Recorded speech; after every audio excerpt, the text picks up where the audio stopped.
साल 2022 में अब तक विदेशी निवेशकों ने भारतीय शेयर बाजार में रिकॉर्ड बिकवाली की है। 2022 की शुरुआत से लेकर अब तक विदेशी संस्थागत निवेशक यानी एफपीआई भारतीय शेयर बाजार से 1.21 लाख करोड़ रुपए की बिकवाली कर चुके हैं। इस साल अमेरिका में ब्याज दरों में हुई बढ़ोतरी और वहां पर बॉन्ड यील्ड बढ़ने के बाद विदेशी निवेशकों ने भारतीय शेयर बाजार से अपना पैसा निकाला। 19 से 21 के दौरान यानी 2019 से 2021 के तक एफपीआई शुद्ध रूप से खरीदार थे, लेकिन 2022 में ऐसा पहली बार हुआ कि वो शुद्ध रूप से बिकवाल रहे। शुद्ध का मतलब कि जितनी भी खरीदारी करी और जितनी बिकवाली करी उसमें से अंतर को घटा दें तो जो नेट फिगर निकल के आई 2 साल पॉजिटिव थी, इस बार नेगेटिव थी। इस बीच एक इंटरव्यू दिया नीलेश शाह जी ने। उनका कहना है कि डेट और इक्विटी में निवेश करने वालों के लिए नया साल यानी 2023-2022 की तरह ही रह सकता है। कोटक म्यूचुअल फंड के मैनेजिंग डायरेक्टर नीलेश शाह का कहना है कि 2023 में भी निवेशकों को डेट और इक्विटी फंड में कैलेंडर ईयर 2022 की तरह ही रिटर्न मिलने की उम्मीद है। सर, डेट और इक्विटी फंड का रिटर्न 2022 जैसा रहेगा, इसका क्या मतलब है? म्यूचुअल फंड की दृष्टि से देखें, हम ओवरऑल स्टॉक मार्केट पे इसके बाद चर्चा करेंगे। म्यूचुअल फंड की दृष्टि से देखें तो ये साल खत्म होते होते कई सारी दुविधाएं छोड़कर जा रहा है और उन दुविधाओं का संकेत हमें देश के प्रमुख फंड मैनेजर्स के से बातचीत में या उनके बयानों में या उनकी अपेक्षाओं में दिखता है। जैसे जैसे आप साल के करीब पहुंचेंगे, अगले साल के आकलन हमारे सामने शेयर बाजार, निवेश और कंपनियों को लेकर आने लगेंगे। म्यूचुअल फंड में साल की आखिरी तिमाही में और आखिरी तिमाही के भी 2 महीनों में हमें एक अनोखा पैराडॉक्सिकली अंतर विरोधी ट्रेंड देखने को मिला। एक ट्रेंड ये था कि SIPs, monthly SIPs all time high पर पहुंच गई, लेकिन इक्विटीज में इनफ्लो में शार्प डिक्लाइन आया और लोगों ने बिकवाली शुरू की। और ये म्यूचुअल फंड प्रबंधकों के लिए एक चुनौती और पजल की स्थिति है कि जो जिनकी एसआईपी चल रही है उन्होंने एसआईपीज जारी रखी हैं, बढ़ाई हैं, लेकिन लोग मुनाफा वसूली करके बाहर निकल रहे हैं और ये रुख आने वाले कुछ महीनों तक जारी रहेगा क्योंकि मुनाफा वसूली भी होगी। दूसरी चीज़, नीलेश शाह ने जो बात कही कहा कि डेट और इक्विटी यानी कर्ज और इक्विटी पर रिटर्न बराबर रहेगा। ये खबर आप किस तरफ से देखते हैं, इस पर निर्भर करता है। इक्विटी पर रिटर्न हमेशा बेहतर होता है। भारत के म्यूचुअल फंड्स ने पिछले साल और इससे पिछले साल में काफ़ी अच्छा रिटर्न दिया है। डेट पर रिटर्न अभी बढ़ना शुरू हुआ, वो भी ब्याज दरों में बढ़ोतरी के कारण हुआ है।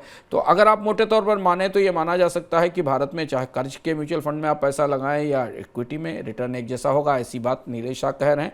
इक्विटी म्यूचुअल फंड्स के लिए में निवेश करने वालों के लिए खबर थोड़ी सी अच्छी नहीं है क्योंकि उन्हें डेट से ज़्यादा बेहतर रिटर्न की उम्मीद थी, क्योंकि डेट इक्विटी में निवेश करके वो रिस्क भी लेते हैं और रिस्क इसके हिसाब से उनको रिटर्न्स बेहतर मिलते हैं। डेट में इस हिसाब से रिटर्न्स कम होते हैं। एक और संभावना ये है कि अगला साल 2023 का साल कई सारी और भी परस्पर विरोधी चीज़ों के बीच में बीतेगा ऐसा लगता है। जब हम साल 2022 से बाहर निकल रहे हैं तो कोविड आने लगा है, आ गया है दोबारा और उसकी दस्तक हो चुकी है। भारतीय अर्थव्यवस्था की अगली 2 तिमाहियाँ 5% से नीचे रहने वाली हैं। अगले साल की आर्थिक विकास दर 6% से नीचे रहने वाली। इन सब के बीच बाजार में विशेषज्ञ मान रहे हैं कि अगला साल वॉलेटिलिटी भरा, तेज उतार चढ़ाव भरा हो सकता है। तो इसलिए अगर आप निवेशक हैं म्यूचुअल फंड में, स्टॉक मार्केट में, तो ध्यान रखिए कि बाजार में अगले साल खासी उठापटक होने वाली है और रूस और यूक्रेन का युद्ध अभी ठंडा होने वाला नहीं है। यूक्रेन के राष्ट्रपति जेलेंस्की की अमेरिका यात्रा और अमेरिका से मिले उन्हें हथियारों के समर्थन के बाद यूरोप में एक नए किस्म की जद्दोजहद फिर से शुरू होने वाली, जिसका असर हमें पूरी दुनिया की राजनीतिक आर्थिक परिस्थितियों पर दिखाई देगा। सर, इस बीच एक टिप्पणी रुपए पर जरूरी है। रुपया लंबे समय से 82.83 के बीच ही ट्रेड कर रहा है। डॉलर इंडेक्स 104 आ गया। जब डॉलर इंडेक्स मजबूत था तो ये कहा जाता था, तर्क दिया जाता था कि डॉलर इंडेक्स मजबूत है इसलिए रुपया कमजोर हो रहा है। अब तो डॉलर इंडेक्स भी कमजोर हो रहा है, रुपए में उतनी मजबूती क्यों नहीं आई? ये पजल और ये भी पहली है रुपए को लेकर। जब रुपए में गिरावट हो रही थी तो हमने संसद से लेकर तमाम विशेषज्ञों की तरफ से कहते हुए सुना था कि डॉलर की मजबूती के कारण रुपया कमजोर हुआ है। डॉलर इंडेक्स 112-113 के पास है, डॉलर इंडेक्स अब 104-105 के पास है, पर रुपया 83 की दहलीज के आसपास ही घूम रहा है, 82 से 83 के बीच में।